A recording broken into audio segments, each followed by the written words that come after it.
So.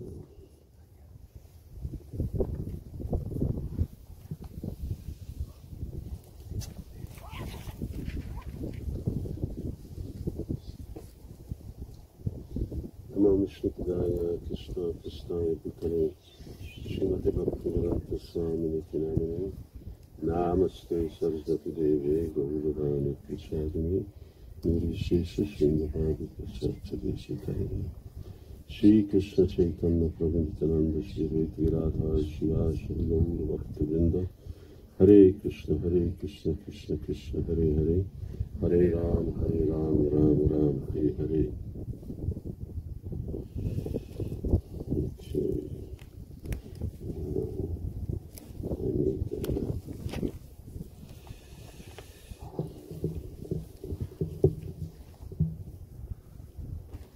Someone move this table a little forward and pour some water in the glass. Bir kişi biraz masayı öne çekebilir mi ve bardağa da su koyabilir mi? Okay, let's just review from yesterday. Dünün bir özetini yapalım. Who am I? Ben kimim? Knower. Who am I? Ben kimim? Knower. Knower. What is the glass of water? Peki bu bir bardak cam ne? What is to be known? Okay, and when I know that it's a glass of water, that's called? Peki ben bunun bir bardak su olduğunu bildiğimde buna ne deniyor? Process of knowledge. You have to do it loud, Biraz so everyone yüksek sesle hears. söyleyebilir misin? When you say something, say it loud. Biraz bir şey söylemek istediğinizde yüksek sesle söylemeniz gerekiyor. What is it? Nedir? Knowledge. Knowledge. Okay. Bilgi. So, knower, known, and knowledge. Bilen kişi, bilinen şey ve bilgi. And what connects all three? Ve bu üç şeyi birleştiren şey ne dedik? So there's a stratum or connection. Arada bir bağlantı kuran bir bağ var. So it's Krishna, but now we're just using the basic principles. Evet, bu Krishna ama biz şu anda temel ilkeleri kullanıyoruz. All right, so knower, known, knowledge, and we have connection, and those are the important things in terms of, because what are we studying in this course? Bilen, bilinen ve bilgi ve Krishna ve bunlar buradaki önemli olan şey ne? Biz bu yani derste ne çalışıyoruz, neyi öğreniyoruz? That's just what are we studying in this course? No, there was a small part also before. Huh? Knower, known, knowledge, Krishna. So what are we studying in this course? Bu derste ne öğreniyoruz? Real knowledge. Real knowledge. No, just knowledge. Sadece bilgi. We're studying knowledge, and then yes, obviously we're going to come to what real knowledge is also. But Evet, we're studying the spectrum of knowledge. Evet, biz bilgi üzerine konuşuyoruz ve gerçek bilginin ne olduğuna da geleceğiz ama bu bilgi üzerine gidiyoruz. Okay, now I could, my focus actually here is to see what are the, what actually constitutes knowledge. Benim buradaki odağım bilgiyi oluşturan bileşenler. What are the 19 things that Krishna emphasizes? Krishna'nın vurgulamış olduğu 19 tane şey nedir? And tomorrow we don't have a course, right? Ve yarın dersimiz yok değil mi? Huh? No, just Class. Then Sunday, Monday, Tuesday, and Wednesday. Okay, then we've got enough time. Pazartesi, Salı, Çarşamba, Perşembe derslerimiz olacak. Yarın inisiyasyon var. But I'm only going to be presenting a part of the whole picture. Ben bütün resmin sadece bir kısmını sunuyor olacağım. Because like with everything in the world, there is a knock-on effect. Yani her şeyde olduğu gibi bu dünyada da gerçeğe bir vuruş vardır. That means one thing connects to another, connects to another, connects to another. Bu bir şeyin diğer şeyle bağlantılı olması ve o şeyin de diğer başka bir şeyle bağlantılı olması anlamına gelir. And ultimately everything is... Krishna. Ve nihayetinde her şey, No, everything is her şey, connected. her şey bağlantılı. And everything, why is everything connected? Peki neden her şey bağlantılı? Because everything's part of Krishna. Çünkü her şey Krishna'nın bir parçası. So, therefore, everything is connected to every other thing. O yüzden de her şey diğer şeylerle bağlantı halinde. It's a very, and it's not a linear connection like we think. Ve bu düz bir bağlantı değil bizim düşündüğümüz gibi. It has unlimited dimensions. Bunun sayısız boyutu var. And I will just give one example. Sadece bunun için bir örnek vereceğim. So, Brahma Samhita says, Andantarasta paramanu cheyantarastam govindamadi purusham tamaham bhajami. Brahma Samhita'da böyle deniyor. So, Andantarasta paramanu. So it says that Krishna, and Krishna is not only connecting everything, but where is everything? Krishna'nın sadece her şey bağlamadığını, aynı zamanda her şeyin nerede bulunduğundan da Hey, bahsediyor. get rid of that dog. Hey, Köpekten kurtulun. pooch. Oh, wait.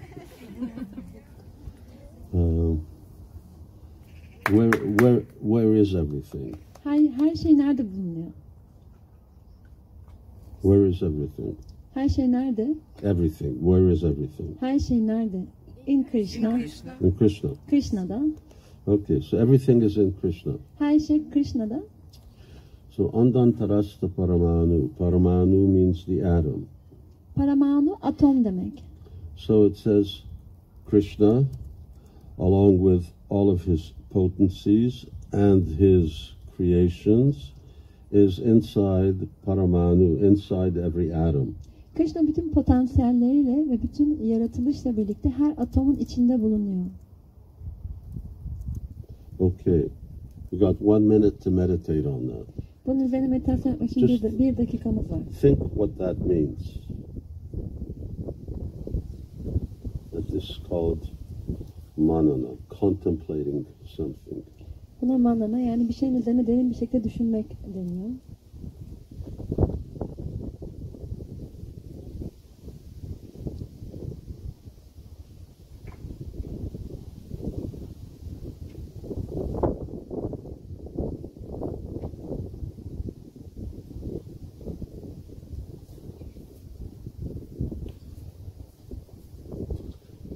Okay, that's 45 seconds. 45 saniye geçti. So, someone tell me what you thought about when we're talking about Krishna is inside every atom. What does that mean? Birisi bana bu konuyla ilgili ne düşündüğünü söyleyebilir mi? Krishna'nın her atomun içinde olduğunu söylediğinizde bu ne anlama geliyor?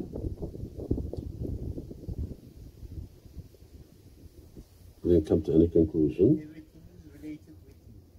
Krishna en küçük şeyden daha küçük. Yani en küçük Krishna. That means that Krishna is smaller than the smallest thing. Okay, Krishna is smaller than the smallest thing, but what else does it mean? Evet, Krishna en küçük olandan küçük ama bu başka ne anlama geliyor? May I say something? Well, you're going to have to say something really loud. Everything is in Krishna. Okay. Now, what happens when you put those two things together? Bu iki şeyi bir araya yani koyduğunuzda ne anlama geliyor bu? Okay.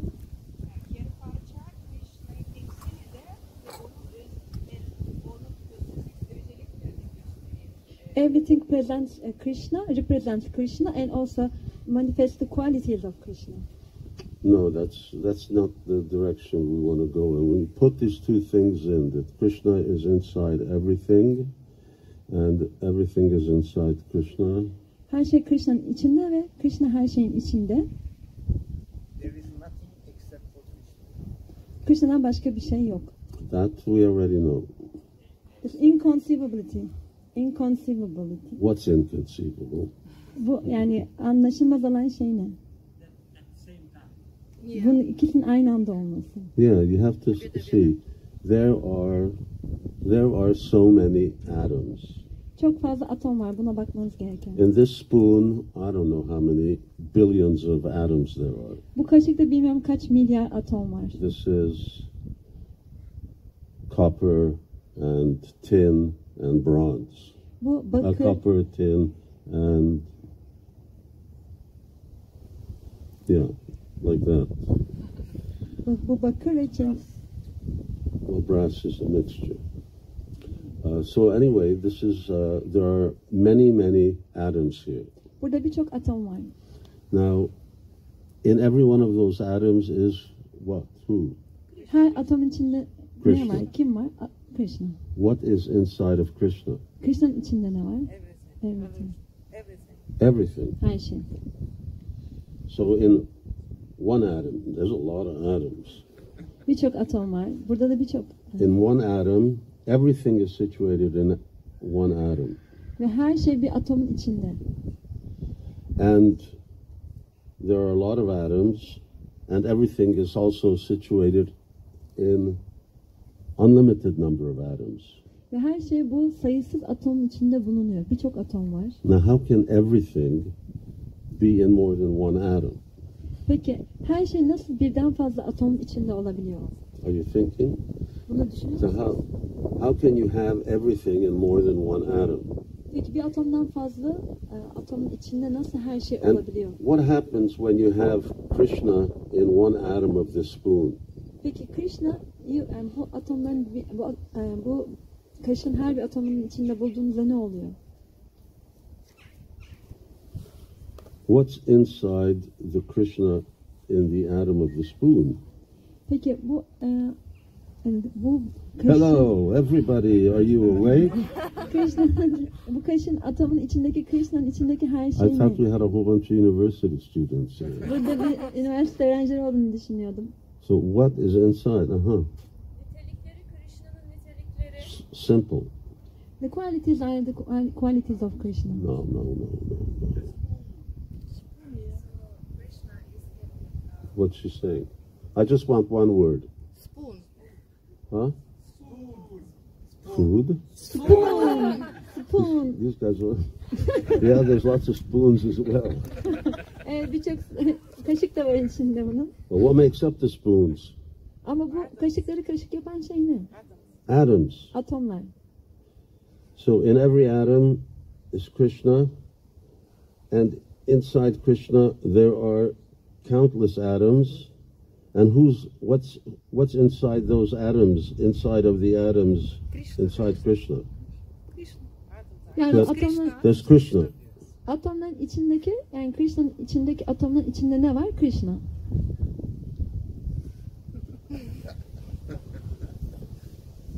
You know, when we were young devotees, Biz genç adananlarken then in Japa everybody was in the temple room.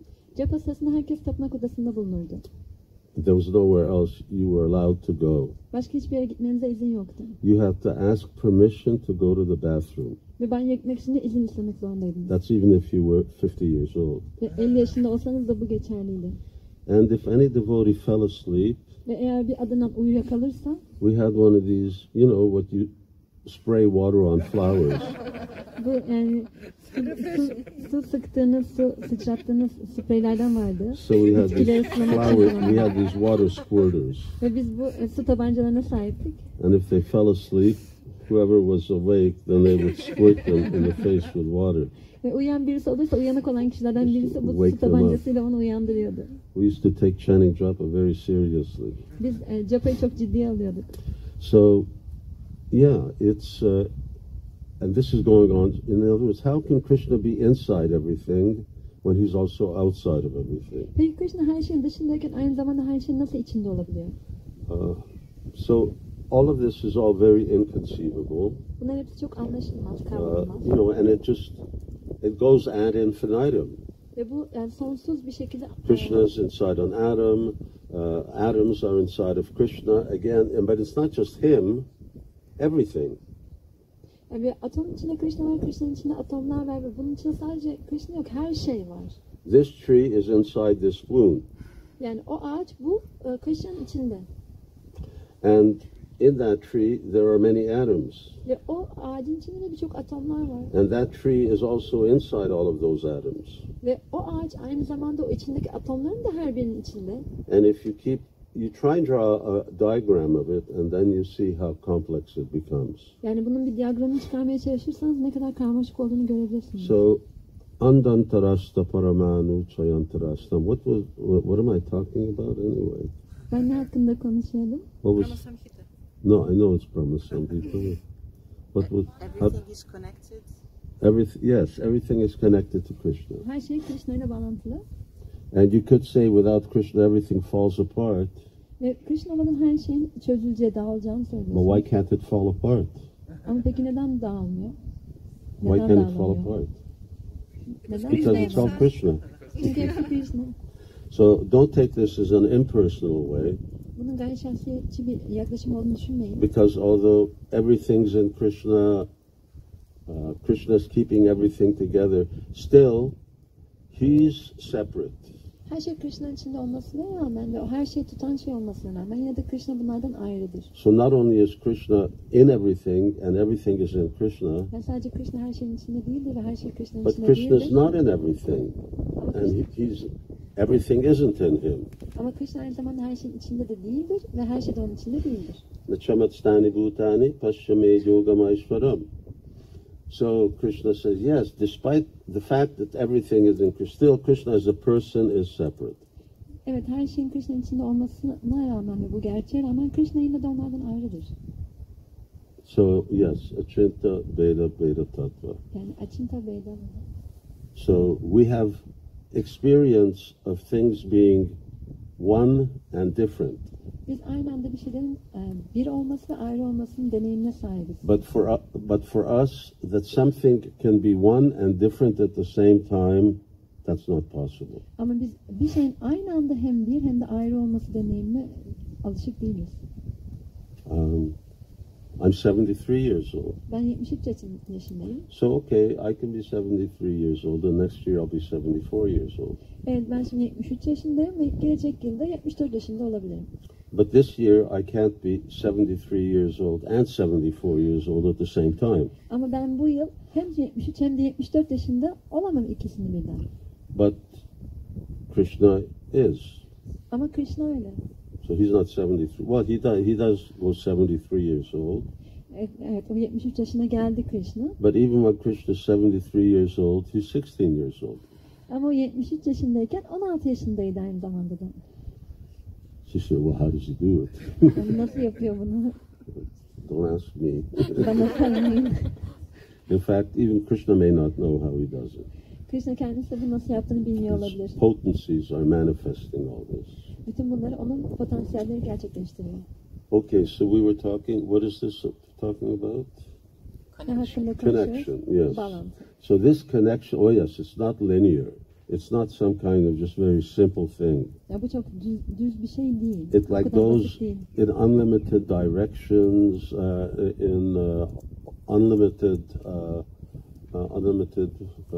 dimensions, unlimited dimensions, Ya bu sayısız boyutları var, bunun sayısız yönlere doğru gidiyor. and then even more than that. Ya bundan daha fazlası da var. Okay, so knower, known, knowledge, and the connection. Bilen kişi, bilinen şey, bilgi ve aradaki bağlantı. What do these things, at least knower, known, and knowledge, what do they cause? Bilen kişi, bilgi ve bilinen şey, bunlar neye neden oluyor? As I told you, I'm just going to get a little, not sidetracked, but I'm going to get a little more detailed into something else other than the actual principles of real knowledge. Gerçek bilginin prensiplerinin dışında biraz da başka bir konuya doğru gireceğimi, biraz daha ayrıntılandıracağımı söylemiştim. Knowledge, knower, known. What do they cause? Bilgi, bilen kişi, bilinen şey, bunlar Altogether. neye neden oluyorlar? Hepsi birlikte. I am here. The glass is here. I know that it has water. Ben buradayım. GBC. Everybody, GBC ki jai. Bilen kişi bunlar hepsine neden oluyor. Faaliyet dedi. Yes. They cause action. Bunlar faaliyete neden oluyor. Generally, the purpose of knowing something is that it has a consequence. Bir şey bilmenin amacı bir sonuca varmaktır. And that is that you do something. Ve bununla bir şey yapmak gerekir. And even doing nothing is something. Ve bir şey yapmamak da bir şeydir. This is not now Krishna. This is just, if you decide that you're going to do nothing, then that's an action. Bu Krishna ile ilgili değil. Yani siz bir şey yapmamaya karar verdiyseniz bu da bir faaliyet. It's a passive form of action instead of a mobile form of action. Yani bu hareketli bir faaliyet değil ama pasif bir faaliyet. It's similar to people, and that includes devotees. Ya bu benzer şekilde insanlar için de geçerli ve buna adananlar da dahil. Making decisions in life is often very difficult. Bazen hayatta karar vermek çok zor olabiliyor. So often when we have a difficult situation, then we say, well, let's see what happens. Çoğu zaman zor bir durumun içinde buluyoruz kendimizi ve bakalım neler olacak diyoruz. Which means someone else is going to make the decision for you. Bu da bir başkasının sizin için bu karar vereceği anlamına geliyor. But that's not what life is all about. Ama yaşam bununla ilgili değil. So I can't decide. Ben karar veremem. But when you decide not to make a decision, that's a decision. Ama bir karar vermemeye karar verdiğinizde bu da bir karar oluyor. So you have decided to do something, and that is nothing. Bir şey yapmaya karar verdiniz. Bir şey yapmaya karar verdiniz ve burada hiçbir şey yapmamak. And that's as much a decision as doing something. Bu da bir şey yapmak kadar bir karar. Except that usually doing something is considered to be a more cultured action than doing nothing. Bir şey yapmamayla kıyaslandığında bir şey yapmak daha kültürlü bir davranış olarak kabul ediliyor. Doing nothing is like in the mode of ignorance. Bir şey yapmamak cehalet halinde. Okay. So these three things, knower, knowledge, and the known. I hope I'm repeating it enough times. Bilen kişi, bilgi ve bilinen şey, bu üçü umarım yeterince tekrar etmişimdir. They result in action. Bunlar bir faaliyete neden olurlar. So the fact that this water is here, bu suyun burada olması gerçeği. then I can drink it. That's one action. Bunu içebileceğim anlamına geliyor. Bu yapabileceğim faaliyetlerden bir tanesi. Someone falls asleep, I can just throw the water. That's another action. Birisi uyuyakalırsa ona bu suyu fırlatabilirim. Bu da yapabileceğim bir diğer faaliyet. So, and the different types of action, Ve farklı faaliyet türleri var.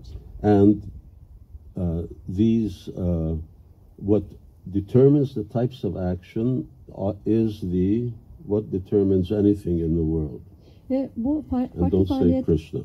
farklı faaliyet alanlarını belirleyen şey de dünyadaki her şeyi belirleyen şey. No. Consciousness, No. bilinç mi? Three modes of nature. Just call out.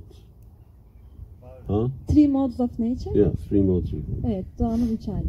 So everything is under the modes of material nature. Her şey maddi doğanın halleri etkisi altında. So who's got Bhagavad Gita with them? Kimin yanında Bhagavad Gita var? Who doesn't have Bhagavad Gita with them? Kimin yanında yok?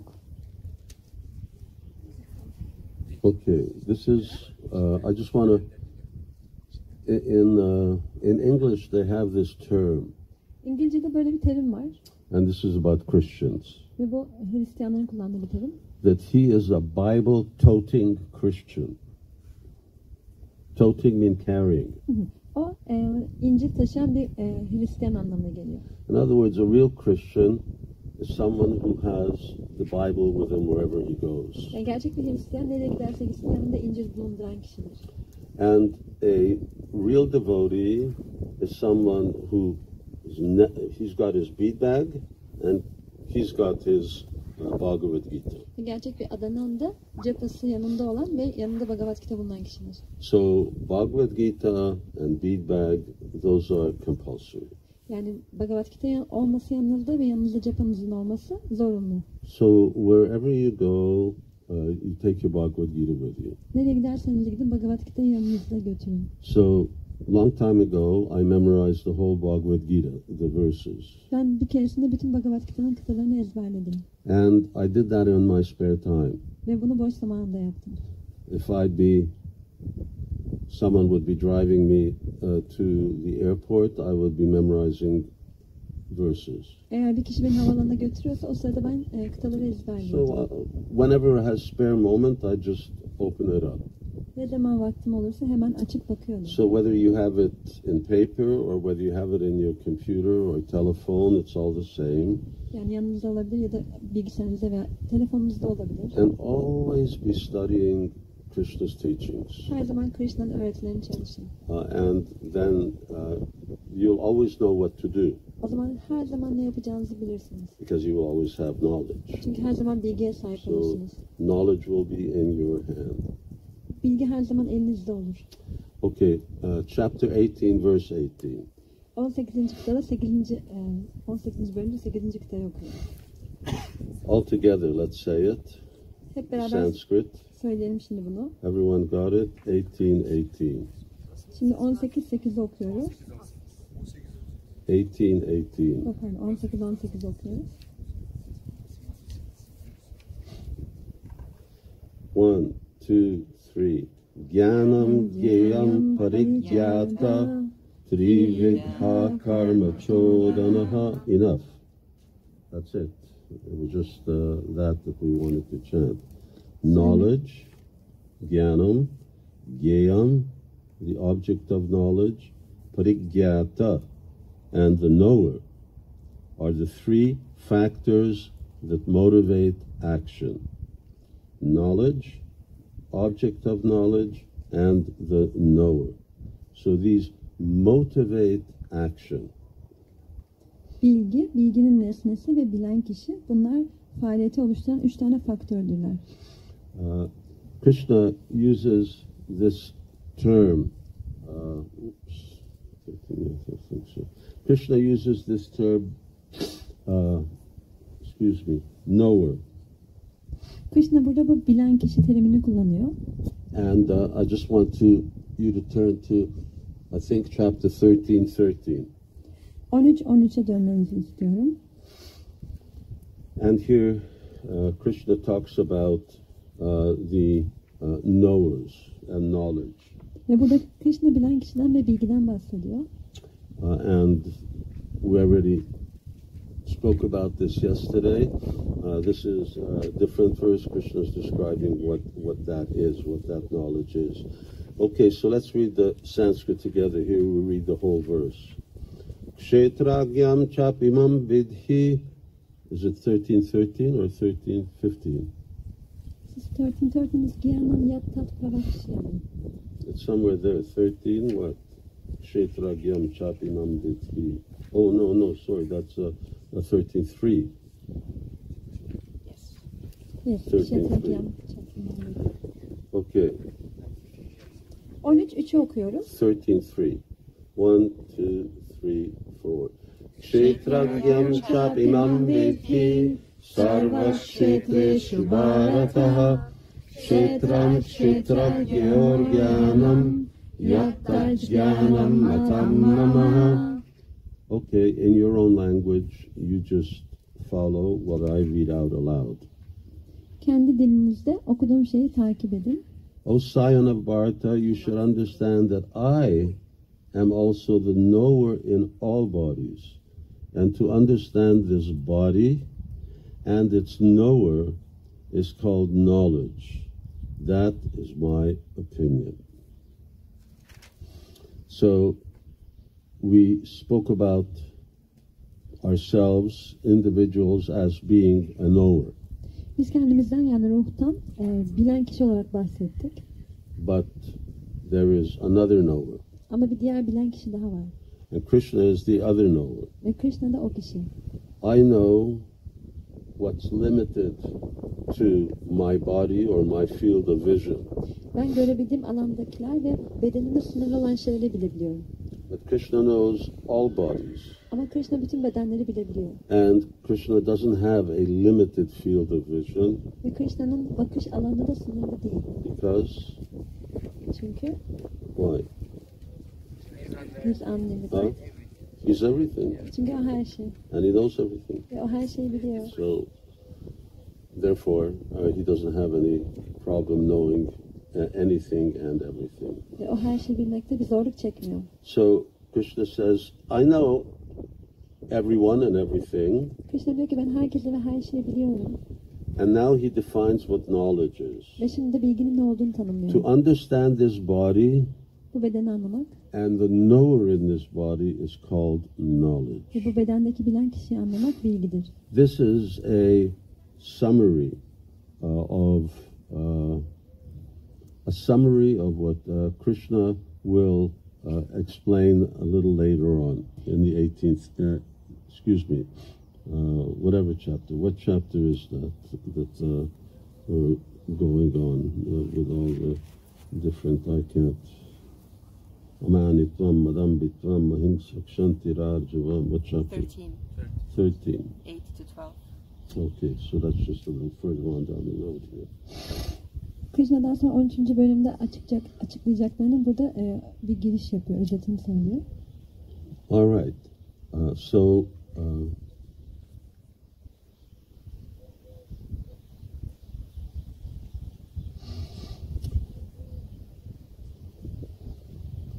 we're going to continue reading a little, going back to chapter 18. Şimdi tekrar 18. bölüme geri dönüyoruz ve burada biraz okuyacağız. We were at 18:18, so now we're at 18:19. 18-18'de okumuştuk, şimdi 18-19'da okuyoruz. Okay, I think that's elementary. Sanırım bu çok temel. Now, when we're talking about knowledge, there are different types of knowledge. Bilgiden bahsettiğimizde bilginin farklı türleri vardır.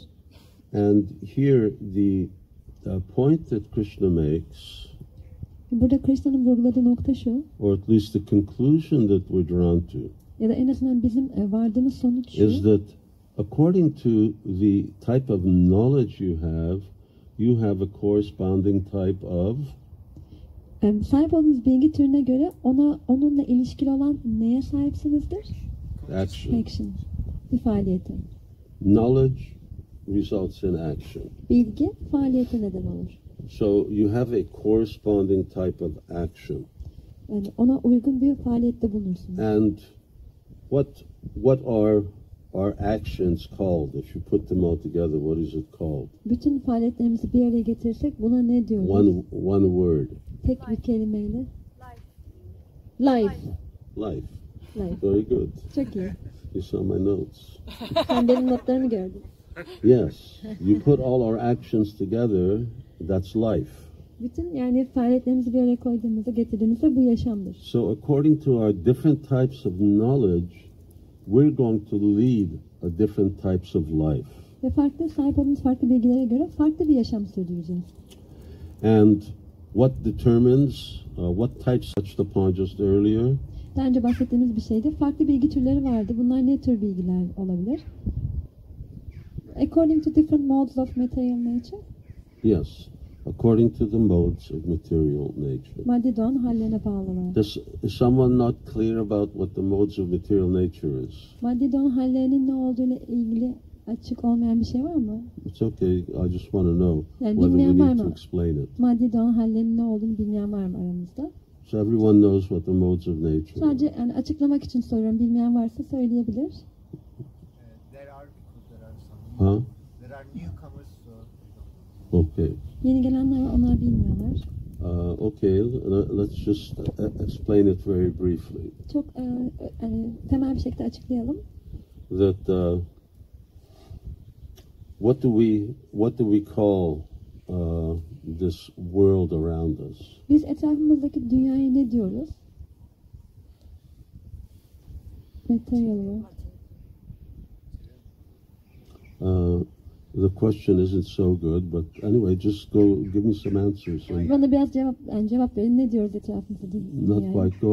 Go ahead. Some more. Biraz daha cevap verebilirsiniz. Huh? Çevre, environment, What's another word for environment? atmosfer, nature. Nature. Biz ona Nature. doğa diyoruz. So, whose nature? Kimin doğası? Krishna. Is there someone else in here besides him? Okay, it's Krishna's nature. Bu Krishna'nın doğası. So, what kind of nature is it? What's it called? One word. Ve buna nasıl bir dua diyoruz? Material. What's another word? Maddi diyoruz ve diğerine Inferior. Inferior. inferior. Inferior. Another word. Başka bir kelime kullanmak istersek conditioned.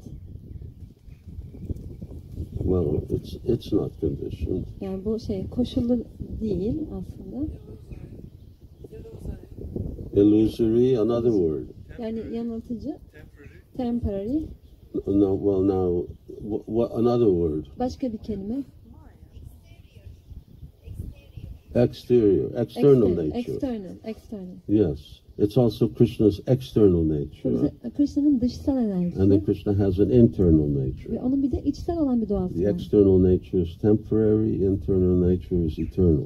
Dışsal doğası onun geçici ve içsel olan doğası ise ebedi. So this nature influences us, Bu doğa bizi etkiliyor. right? Değil mi? So how does it influence us? Peki bizi nasıl etkiliyor? And now I don't want to get into details like the wind is blowing and it's cold or it's warm or so on. Yani rüzgar esince bu soğuk oluyor, sıcak oluyor, bizi böyle etkiliyor. Bu ayrıntılara girmek istemiyorum. But there are three influences by which nature controls everything and everyone.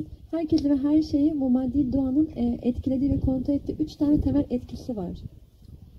One is called goodness, Bunlardan birisine erdem deniyor, iyilik. another is passion, Diğeri ihtiras and the other is ve ignorance. üçüncüsü de cehalet. So goodness means that type of control which is based on knowledge Ve iyilik ya da erdem dediğimizde bilgiye dayanan bir kontrol. and which ultimately is liberating. Ve nihayetinde de özgürleştiren bir şey.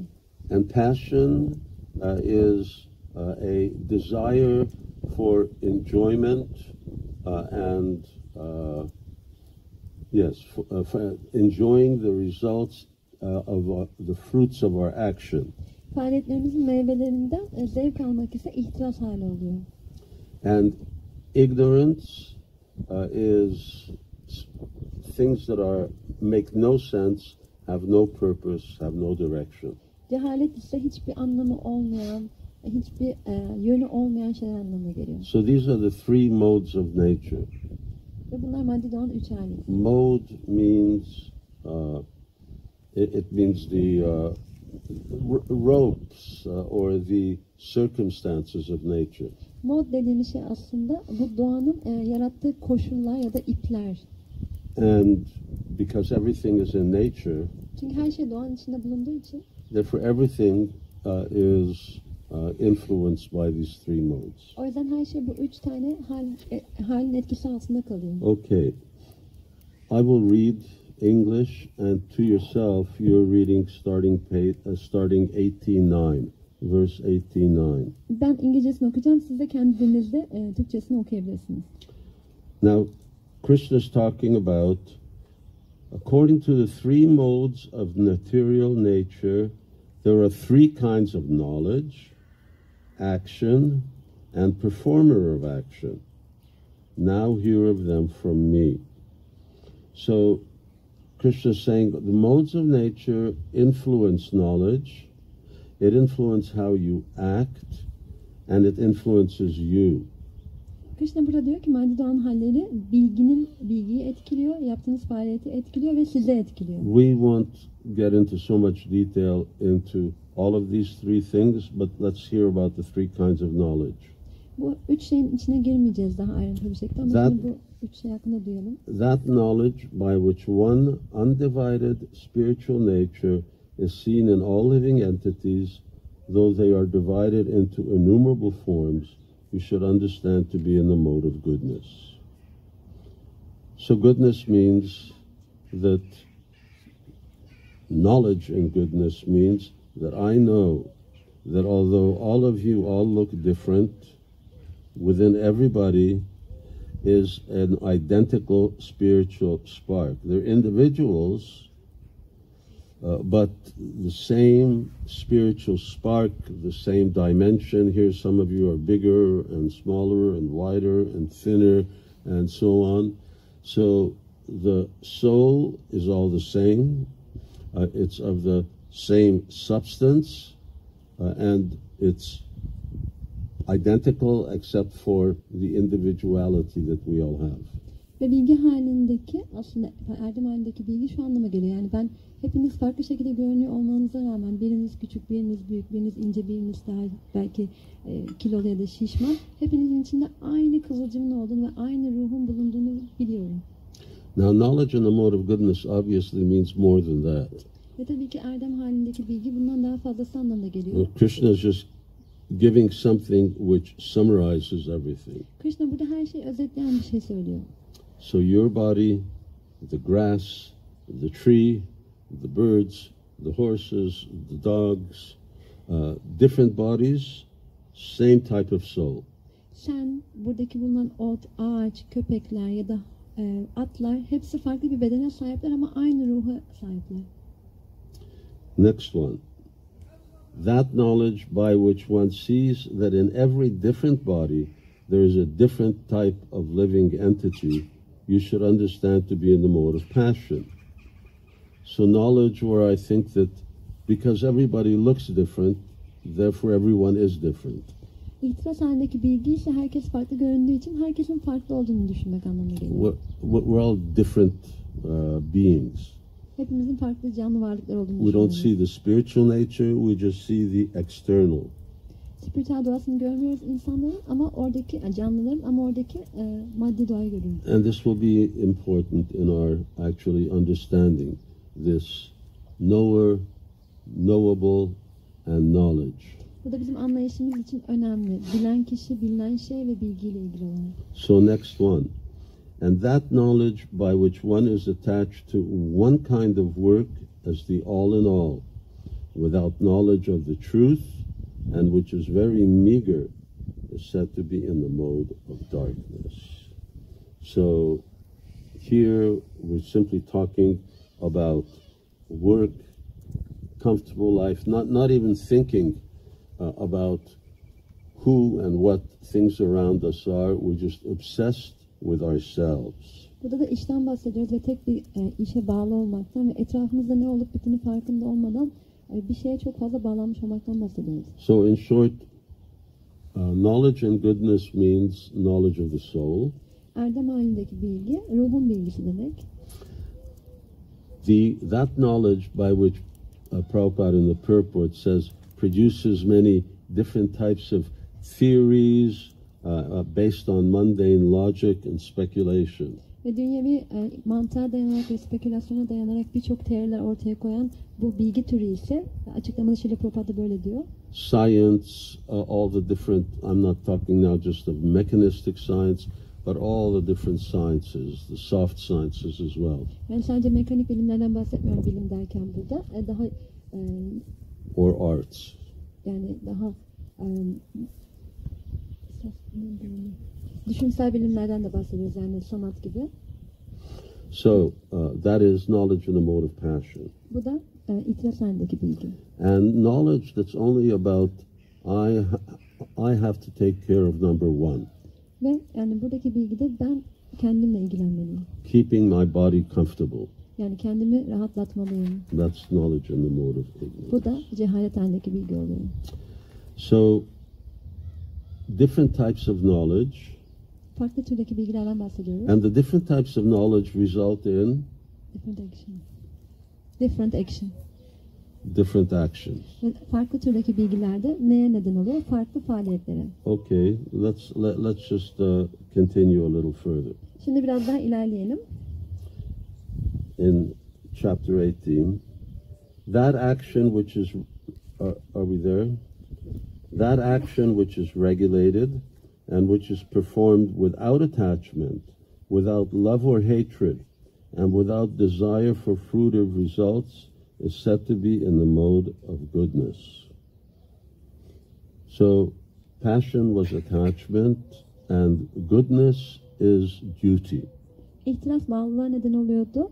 Erdem ise görevlerini gerçekleştiriyorsun. And Krishna used the word regulated. In other words, it's very organized and structured. Krishna burada düzenlenmiş kelimesini kullanıyor. Bu da çok yapısal olan ve sistematik anlamına geliyor. So, leading a systematic life. Yani sistematik bir yaşam sürdürmek. So, regulated and which is performed without attachment, without love or hatred. Raga dvesha vimuktastu. In other words, I don't do something because I like it. I don't do something because I dislike it. I just do it because I should do it. Yani bu düzenlenmiş derken aslında burada herhangi bir bağlılık olmamasından bahsediyoruz. Ne sevdiğimiz için bir şey yapıyoruz ne de nefret ettiğimiz için bir şeyden kaçınıyoruz. Yani bir şey yapıyorum çünkü onu seviyorum ya da bir şey yapıyorum çünkü ondan hoşlanmıyorum demiyoruz. Sadece bunu görevimiz olduğu için yapıyoruz. But action performed with great effort by one seeking to gratify his desires and enacted from a sense of false ego is called action in the mode of passion. So, it sounds familiar. Great effort. Bu çok tanıdık geliyor. Çok fazla çaba harcandığında. Don't we always say, boy, life is so difficult, there's so much to do. Hep bunu söylemiyor musun? Hayat çok zor ve yapacak çok şey var diyor. Life is so complicated. Hayat çok karmaşık. I'm working so much. Çok fazla çalışıyorum. So Krishna says, action performed with great effort. Krishna burada çok fazla çaba sarf edilerek yapılan işten bahsediyor. Why? Neden? Because I have so many desires. Çünkü çok fazla arzuya sahibim. And I'm trying to fulfill all these desires. Ve tüm bu arzuları gerçekleştirmeye çalışıyorum. So, if you have desires, then don't complain about a complex life. Eğer arzularınız varsa karmaşık bir hayatınız olduğundan şikayet etmeyin. If you want a simple life, then Eğer basit bir yaşam istiyorsanız give up chasing after your desires. arzularınızın peşinden gitmeyi bırakın. So this becomes one of the main themes of Bhagavad Gita. Bhagavad Gita'nın temel konularından bir tanesi bu. And the last one. Ve sonuncusu. That action performed in illusion, in disregard of scriptural injunctions, and without concern for future bondage or for violence or distress caused to others is said to be in the mode of ignorance. Tell a person, you're smoking cigarettes, you're going to get cancer. Bir kişiye sigara içiyorsun, sen kanser olacaksın dediğimizde, You're going to die. öleceksin dediğimizde, I don't care, I'm not afraid of death. o da size diyor ki ben ölümden korkmuyorum, umarım da değil. It's mode of ignorance. Bu cehalet hali. So people who are complete illusion, they don't care for anyone or anything. Tamamıyla bir yanılsama içinde olan kişiler ne kimseyle ilgileniyorlar ne And de they don't herhangi bir care şeyle. what misery they cause to others. Ve diğerlerine nasıl bir ızdırap verdiklerini de So umursamıyorlar. this is action in the mode of ignorance. Bu da yani cehalet halinde yapılan bir The reason I faaliyet. wanted to go over this because it becomes very clear that the worker or the knower, understanding and determination. That's what we're going further. Is because knowledge, the type of knowledge that you have leads to a different type of action. Bunun üzerinden tekrar geçmek istedim. Çünkü farklı bilgi türlerine sahip olduğumuzda bu farklı faaliyetler neden oluyor. And a different type of action leads to a different type of Ve farklı faaliyetlere sahip olduğumuzda bu da farklı bir neye neden oluyor? lifestyle. Lifestyle. We have a different lifestyle. Yani farklı bir yaşam tarzına neden So oluyor. based on your knowledge, you will live in a different way. Yani bilginize bağlı olarak farklı bir şekilde yaşayacaksınız. And that's really very important. That's why we're here. Ve bu çok önemli. Biz bunun için buradayız. That's why we're reading Bhagavad Gita and why we want to mold our life around the knowledge of Bhagavad Gita. Bhagavad Gita'yı bu yüzden okuyoruz ve o yüzden yaşamımızı Bhagavad Gita'nın etrafında örmeye çalışıyoruz. Not to continue the same life that we had, but to actually change our life. Daha önce sahip olduğumuz yaşamı sürdürmek istemiyoruz. Yaşamımızı değiştirmek istiyoruz. And it becomes a life of, Ve bu one da, word, bu da ne yaşamı haline gelecek? somebody, a life of in goodness. İyilik halinde. bir Yes, it's yaşam a life olacak. of goodness. There's a lot to know about what are the different things that actually invoke goodness. Bu erdem haline ortaya çıkan farklı şeyler neler? Krishna describes 10 factors later in the Bhagavatam. Bhagavatam'da daha sonra Krishna 10 tane faktörden bahsedecek. Anyway, but the important thing is that if your knowledge is in goodness, then your life will be in goodness. And if your life is in goodness, then your whole vision, everything has one particular path, and that is going back to Krishna. Eğer bilginiz erdem halinde olursa yaşamınız erdem halinde olacaktır. O zaman bütün yaptığınız faaliyetlerin tek bir amacı olacaktır. Krishna'ya geri dönmek. Why? Neden? Because you see that everything actually is, that this is not a glass. Çünkü her şeyin Krishna olduğunu anlıyorsunuz. This Bu is, bir cam bardak değil. what is it? Bu ne? It's Krishna. More Krishna. specifically, it is Daha da yani spesifik bir şekilde söyleyecek olursak o ne? Eksternal enerji. more specifically than Krishna, it is Krishna's energy. Krishna'dan çok Krishna'nın enerjisi o. So, Krishna and Krishna's energy are non-different. Krishna ve Krishna enerjisi birbirinden farksızlar. There's the sun and the sunshine. Burada güneş var ve güneşin They're the same. enerjisi var. Güneş ışığı var. Onlar aynı var. But they're different. Ama onlar aynı zamanda farklılar.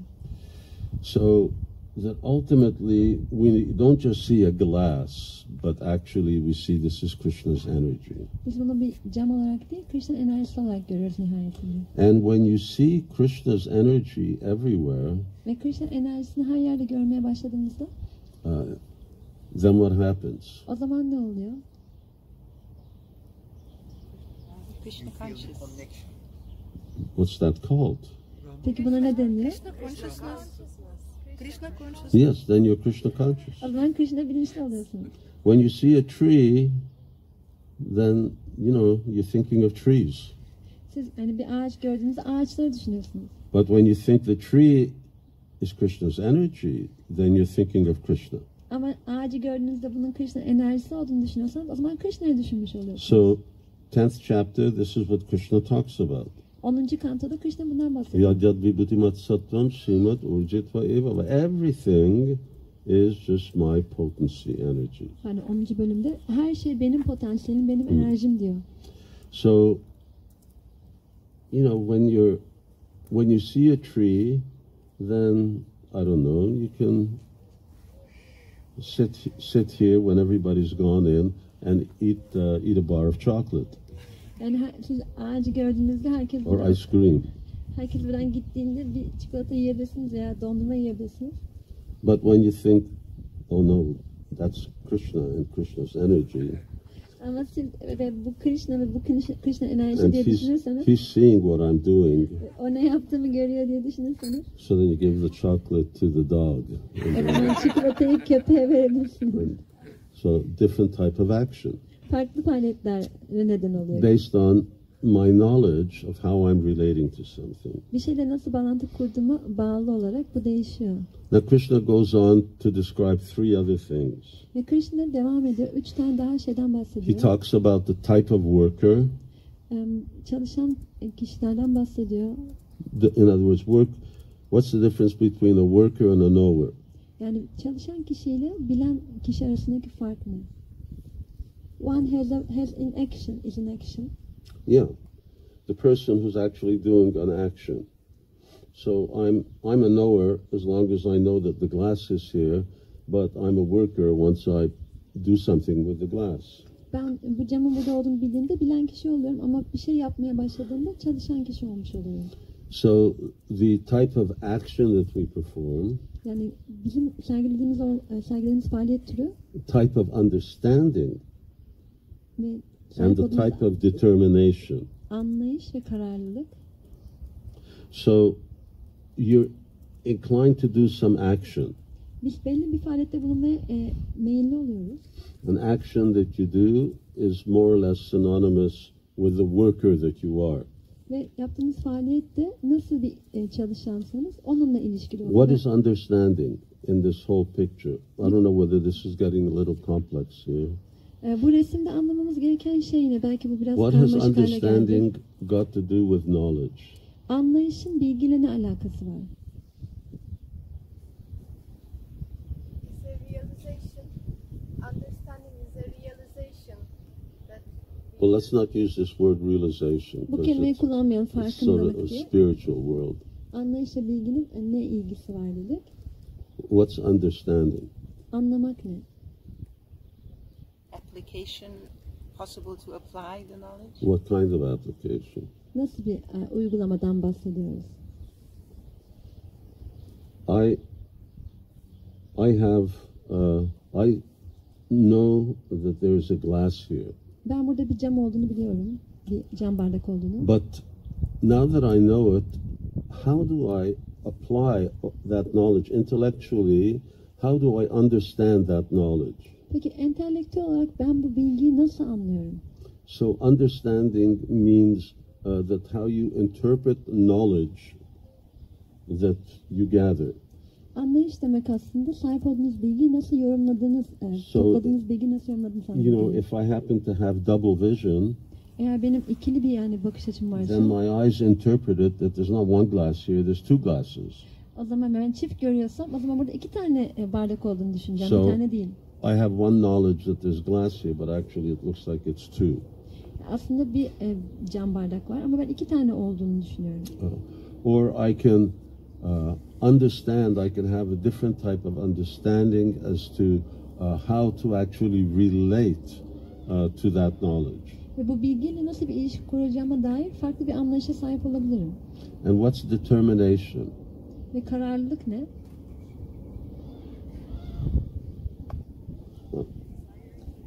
Simple thing, huh? What to do with this knowledge? No, just in terms of these things, knowledge, action, etc. What's determination? Bilgi ve faaliyeti düşündüğümüzde kararlılık ne anlama geliyor? Knowing what to do. No, Ne yapacağını, determination's not knowing ne what to do. yapacağını bilmek değil. Decide to do something. Huh? Decide to do something. Determination. Not decides. Determination is sort of the your determination. How determined are you to perform the action that you know should be done? Yani yapılması gerektiğini bildiğiniz faaliyeti yapma konusunda ne kadar kararlısınız? In other words, the resolution, sticking with something, Yani bir şeye ne kadar bağlanabiliyorsunuz? is Ne kadar what o şeye determination is. In regards to the action, is how you maintain doing a certain type of action. belli bir faaliyeti yapmaya ne kadar süre devam edebiliyorsunuz? Nasıl devam So edebiliyorsunuz? maybe, Kararlılık yes, bu. maybe my knowledge tells me that I should, drink this. Belki benim bilgim bana bunu içmem No, gerektiğini söylüyor. that's not a good example. My knowledge gives me a determination, gives me information for a certain action. Diyelim ki benim bilgim bana belli bir faaliyetle ilgili bilgi verdi. Do I stick with that action, Peki ben o faaliyetle bağlı kalıyor regardless of muyum? what happens? Ne olursa olsun. Or do I give up that action when it becomes difficult? Ya da zorlaştığı zaman ben bu faaliyeti yapmayı bırakıyor muyum? So this is determination, how you stick to a particular activity. Belli bir faaliyete ne kadar süre bağlı kalıyoruz? Bu So kararlılık. these are important because they contribute to how we live. They contribute to our lifestyle. Bunlar önemli çünkü bunlar bizim yaşam tarzımızı belirliyor. So, I get a certain knowledge. Ben belli bir bilgiye sahibim. I don't know. You're supposed to pay your taxes. Vergi ödemeniz gerekiyor. So understanding is, or someone's understanding is, okay, I will pay my taxes. Bir kişi şöyle düşünebilir. Tamam, ben vergilerimi ödeyeceğim. Another person goes to a very expensive accountant and he says, listen, tell me how to figure out to pay as little taxes as possible. Bir diğer kişi de çok pahalı bir muhasebeciye gidip bana ne kadar nasıl en az şekilde vergi ödeyeceğimi bul diyebilir. And someone else just cheats the government by not declaring his taxes at all. Bir kişi de vergilendirilen şeyleri hiç belirtmeden hükümeti aldatabilir. So you have one knowledge that there are taxes to be paid, and then your understanding is, how is it that you're going to apply these things? Yani vergi ödemek gerektiğini biliyorsunuz ama anlayışınıza bağlı olarak faaliyetiniz değişebiliyor. It certainly depends on how you live. Bu kesinlikle nasıl yaşadığınıza bağlı. One way, you can be not as rich as you want to be, but at least you live a peaceful life. Belki istediğiniz kadar zengin olamayabilirsiniz ama huzurlu bir hayat sürdürüyor olabilirsiniz. And the other one is you're in jail Ama diğer türlü hapse and you düşebilirsiniz. live your life there. Ve yaşamınızı orada sürdürürsünüz. It all depends on how you apply the knowledge that has been given. Size verilen bilgiyi nasıl uyguladığınıza bağlıdır bu. So here we looking at different elements of knowledge and how we live. Bilginin farklı unsurlarına ve nasıl yaşadığımıza bakıyoruz burada. Because that then really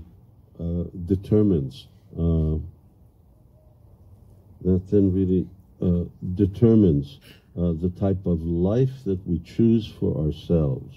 Ve çünkü bu bizim kendimiz için nasıl bir yaşam tarzı seçeceğimizi belirliyor. Okay, now I want to go back to yesterday morning.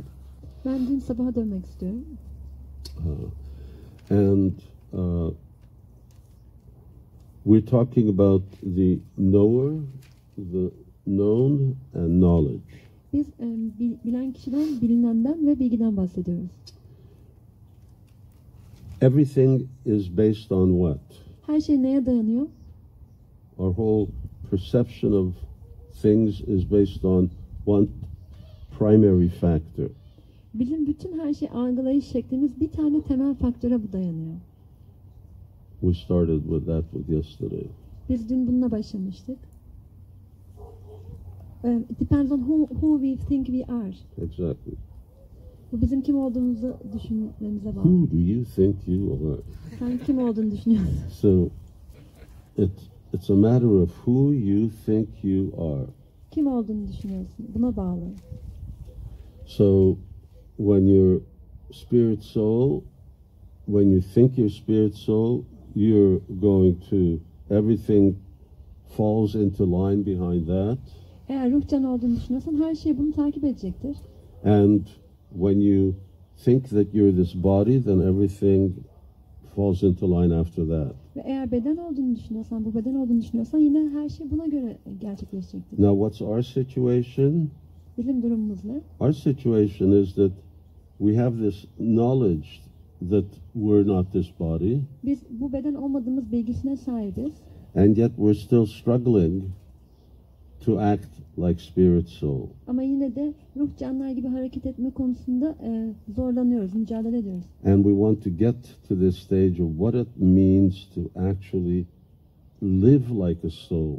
Ve bir ruh can gibi yaşamak ne demek? Bu seviyeye ulaşmaya çalışıyoruz. I don't mean in the spiritual world, I just mean how to live in a way that our spiritual nature is not encumbered or not obstructed. Yani spiritüel dünyada demek istemiyorum. Bu dünyada yaşarken bizim ruhumuz daralmadan bunu nasıl yapabileceğimizden bahsediyorum. So this whole vision or self-conception is extremely important. Bizim bütün bu vizyonumuz, yani kendimize dair fikrimiz çok önemli. If I think that I am this body, that means I think I am made up of what? Eğer ben bu beden olduğumu düşünüyorsam ben nelerden oluştuğumu düşünüyorum. Material. Just one word. Material. Huh? Well, Matter. what are atoms? Atomlar ne? Matter. Matter. Yeah. We are made up of matter. Biz maddeden oluşuyoruz. Now, when that is the knower thinks that he is made up of matter, Eğer bir bilen kişi maddeden oluştuğunu düşünüyorsa, then that colors his knowledge. bu onun bilgisini örtecektir.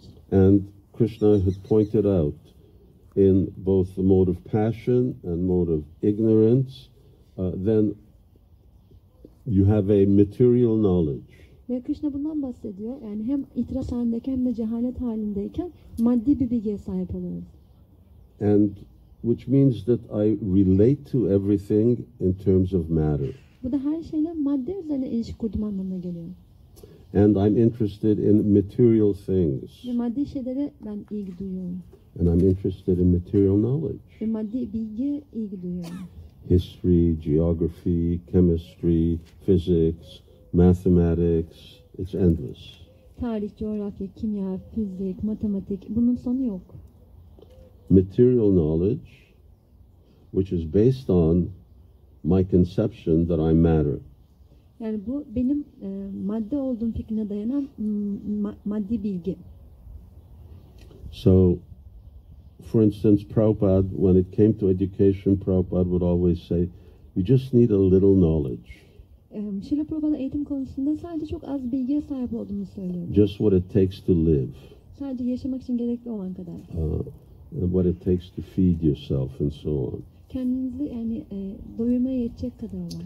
But because we think that we're matter, and therefore the knowledge that we have is of unlimited different types of material things. Ama biz madde olduğumuzu düşündüğümüz için maddi şeylerle ilgili sayısız, sınırsız bilgiye sahibiz. And the end result is that we perform so many different types of material actions. Yani birçok farklı maddi faaliyette bulunuyoruz bunun sonucunda. In other words, life becomes very, very complex. Bu da bir diğer deyişle yaşamı çok karmaşık bir hale geldi. And we go further and further into the realm of matter. Ve biz gittikçe bu maddi aleme daha çok dalıyoruz. Which is the realm of? Bu da neyin alemi? Miseries. Huh? Miseries. No, realm of? Bu da neyin? Huh? Illusion değerli. Ignorance. Ignorance. Cehaletin alemi. It's all ignorant. Everything is all ignorant. You may say it's all ignorant. Her şey cahil bir durumda bulunuyor. Bunun siz yapay zeka olduğunu söyleyebilirsiniz ama yine de cehalet halinde. So this constantly going into the realm of ignorance and exploring it is what our whole civilization, our culture is all about. Tüm medeniyetimiz ve tüm kültürümüz bu cehalet halindeki maddi şeyi gittikçe daha fazla araştırmaya yönelmiş. So this is today's knowledge. Bugünün bilgisi de bu. Today's knowledge is knowing more and more. It's not nothing because ignorance is not nothing, but it's practically nothing. Yani bugünün bilgisi aslında hiçbir şey. Yani bu tabii ki hiç değil. Çünkü madde hiçbir şey değil. Cehalet hiçbir şey değil. We're always being told that the experts say this and the experts say that. Biz her zaman bunu söylüyoruz. Uzmanlar şöyle diyor, uzmanlar böyle diyor. And sometimes I think next time I hear this word expert, I'm going to kill the person who says expert. Bir kere daha uzmanlar böyle diyor diyen birisini görsem onu öldüreceğimi düşünüyorum. What does it mean, expert? Yani uzman ne demek? It means expert in bringing me into ignorance. Yani uzman demek beni cehalete götüren kişi demek. Expert in ignorance. Yani cehalette uzman. That's a real expert. Bu gerçek bir uzman. You know, it's like saying, I don't know, Al Capone was an expert in killing people. Al Capone'un yani Who insanları cares? I don't know if you know who Al Capone is. Al Capone insanları öldürme konusunda uzmandı demek gibi bir Anyway, şey bu. he was Italian. Neyse. Kim olduğunu biliyor musunuz bilmiyorum ama İtalyandı. So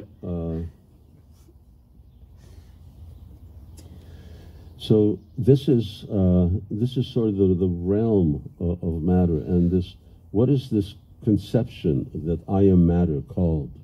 Bu maddi alem ve ben bu maddeyim diye düşünme kavramı nedir? Two words. False ego. False ego. İki tane kelime. Sahte ego. So a conception of the self is called ego. Ve yani benliğe dair bir kavram ego demek. And when you identify with that which you are not, that is false ego. Ve olmadığınız bir şeyle kendinizi özdeşleştirdiğinizde bu da sahte ego oluyor. So, and what is reinforcing the fact that you are this body called? Reinforcing your false ego. What is it called? Peki bu One word. Sahte egoyu güçlendiren şeye ne deniyor? Maya? No.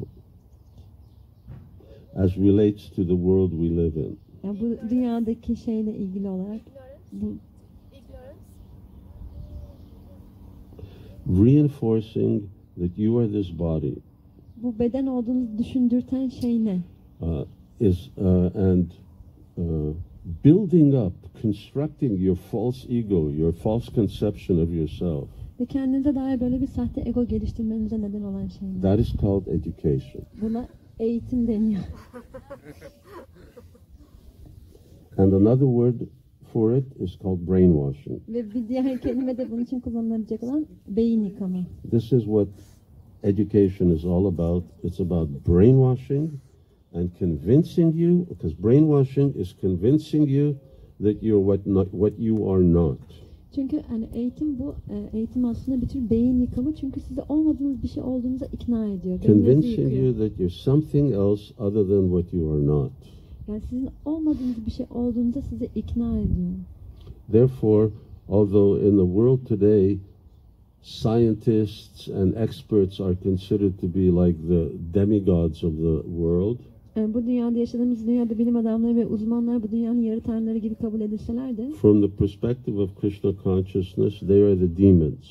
Krishna bilinci açısından onlar iblisler. They are the Rakshasas and the Ravanas and the Hiranyakashipus. Onlar Rakşasalar, Yavanalar ve Hiranyakashipular. Because they are the instruments of material energy to brainwash us into a lifestyle that's completely self-destructive. Çünkü bunlar tamamıyla bizim yıkımımıza neden olacak bir yaşam tarzına bizi zorlayan aslında maddi yaşamın unsurları. Isn't it self-destructive? Bu yani yıkıcı değil mi? You have to drink water out of a bottle. Siz bir yani şişeden su The içmek air is zorundasınız. contaminated. Hava kirlenmiş The durumda. Greenland and North Pole is melting. Ve Kuzey Kutbu'ndaki Grönland There's no water somewhere. eriyor.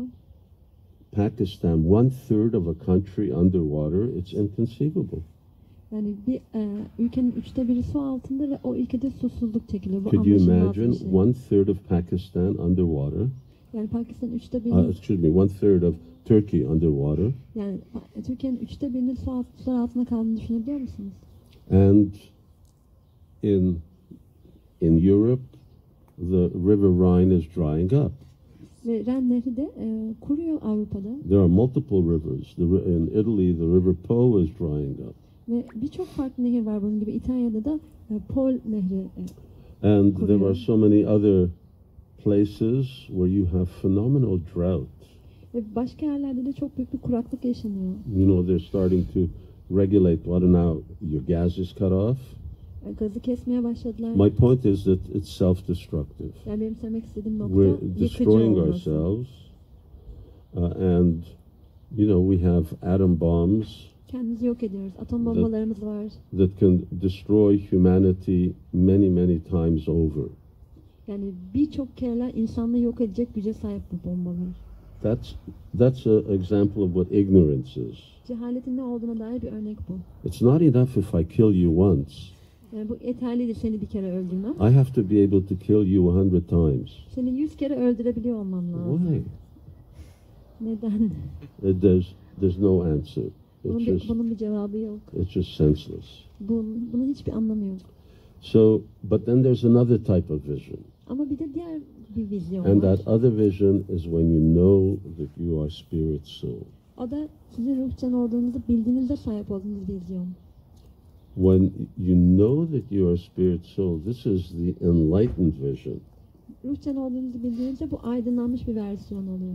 And if I'm spirit soul, well, then the logical thing is everybody else is spirit soul. Ve eğer ben ruhcansam bunun mantıki sonucu herkesin ruhcan olması. Although some people may think I'm the only spirit soul. Şimdi bazıları sadece kendilerinin ruhcan olduğunu düşünüyor And olabilirler. everyone else is just the construct of my imagination in order to entertain me.